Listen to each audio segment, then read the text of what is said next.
দীর্ঘ ১৭ বছর পর দেশে ফিরছেন তারেক রহমান। সব ঠিক থাকলে আগামী মাসের শেষ সপ্তাহে তিনি দেশের মাটিতে পা রাখতে যাচ্ছেন বলে বিএনপির একটি ঘনিষ্ঠ সূত্রে জানা গেছে। গত ২৪ অক্টোবর বিএনপির স্থায়ী কমিটির সদস্য সালাউদ্দিন আহমদ গণমাধ্যমে বলেছেন, শীঘ্রই জানতে পারবেন নির্ধারিত তারিখ। আশা করি নভেম্বরের মধ্যেই তিনি দেশে ফিরবেন। এ নিয়ে বিএনপি তো বটেই, সারা দেশে শুরু হয়েছে ব্যাপক চাঞ্চল্য। বিস্তারিত থাকছে মেহেদী হাসানের প্রতিবেদনে।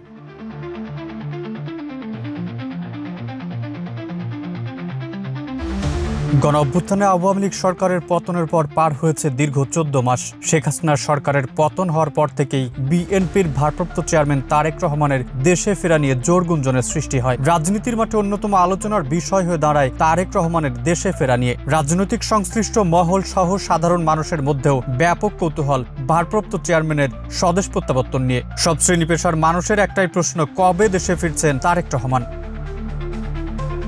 বহু জল্পনা কল্পনার অবসান ঘটিয়ে অবশেষে নভেম্বর মাসে দেশে ফিরছেন বিএনপির ভারপ্রাপ্ত চেয়ারম্যান তারেক রহমান। দলীয় সূত্র ও ঘনিষ্ঠ পর্যায় থেকে জানা গেছে, তার প্রত্যাবর্তনকে কেন্দ্র করে ইতোমধ্যে শুরু হয়েছে ব্যাপক প্রস্তুতি। দীর্ঘ ১৭ বছর পর বাংলাদেশে তার ফেরা শুধু বিএনপির রাজনীতিতেই নয়, দেশের সামগ্রিক রাজনৈতিক সমীকরণেও নতুন অধ্যায় সূচনা করবে বলে মনে করছেন বিশ্লেষকরা।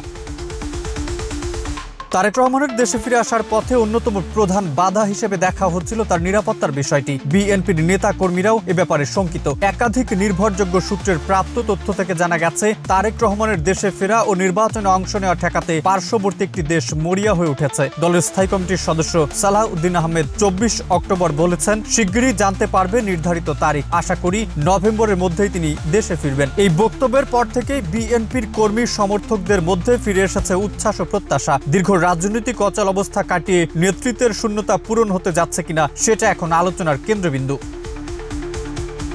শুধু পার্শ্ববর্তী দেশের ষড়যন্ত্রই নয়, পতিত আওয়ামী লীগ সহ দেশি বিদেশি স্বার্থান্বেষী ব্যক্তি ও গোষ্ঠী এবং বিভিন্ন গোয়েন্দা সংস্থা তারেক রহমানের বিরুদ্ধে নানা রকম ষড়যন্ত্রে লিপ্ত রয়েছেন বলেও তথ্য রয়েছে। দলের শীর্ষ নেতারা তাই ভারপ্রাপ্ত চেয়ারম্যানের নিরাপত্তার বিষয়ে বেশ উদ্বিগ্ন ছিলেন। এ কারণেই পূর্ণাঙ্গ নিরাপত্তা নিশ্চিতের আগে তার দেশে ফেরায় অধিকাংশ শীর্ষ নেতারই মত ছিল না। এছাড়া দক্ষিণ এশিয়ার রাজনীতিতে রাজনৈতিক ষড়যন্ত্রের ইতিহাসও বেশ পুরনো এবং রক্তক্ষয়ী। তারেক রহমানের দেশে ফেরার প্রস্তুতির অংশ হিসেবে ইতোমধ্যে স্বরাষ্ট্র মন্ত্রণালয় দুটি বুলেট প্রুফ গাড়ি কেনার অনুমতি দিয়েছে। একটি তার নিজ ব্যবহারের জন্য, অন্যটি বিএনপি চেয়ারপারসন বেগম খালেদা জিয়ার জন্য।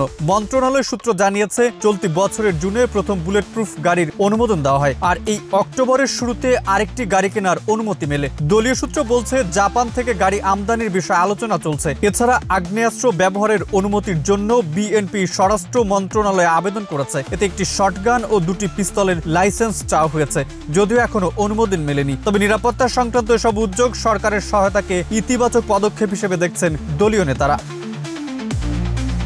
দলীয় নেতাদের মতে, তারেক রহমানের নিরাপত্তা ইস্যু এখন সর্বোচ্চ গুরুত্ব পাচ্ছে। অন্তর্বর্তী সরকারের সঙ্গেও এ বিষয়ে যোগাযোগ হয়েছে, এমনকি তাকে বিশেষ নিরাপত্তা দেওয়ার নিশ্চয়তা মিলেছে বলে জানিয়েছে নেতাকর্মীরা। বর্তমানে যুক্তরাজ্যে বাংলাদেশ হাই কমিশনের মাধ্যমে তার ট্রাভেল পাস ইস্যু সহ সব প্রশাসনিক প্রক্রিয়া এগিয়ে চলছে। ২০০৮ সালের ১১ সেপ্টেম্বর 111 সরকারের সময় চিকিৎসার জন্য স্ত্রী ডাক্তার জুবাইদা রহমান ও মেয়ে জাইমা রহমানকে নিয়ে লন্ডনে গিয়েছিলেন তিনি। এরপর থেকেই সেখানেই অবস্থান করছেন। তবে দূরত্ব কখনোই তাকে রাজনীতি থেকে বিচ্ছিন্ন করতে পারেনি। লন্ডন থেকেই তিনি বিএনপির কার্যক্রম পরিচালনা করেছেন এবং এখন প্রস্তুত হচ্ছেন দেশে ফিরে সরাসরি নেতৃত্ব দিতে।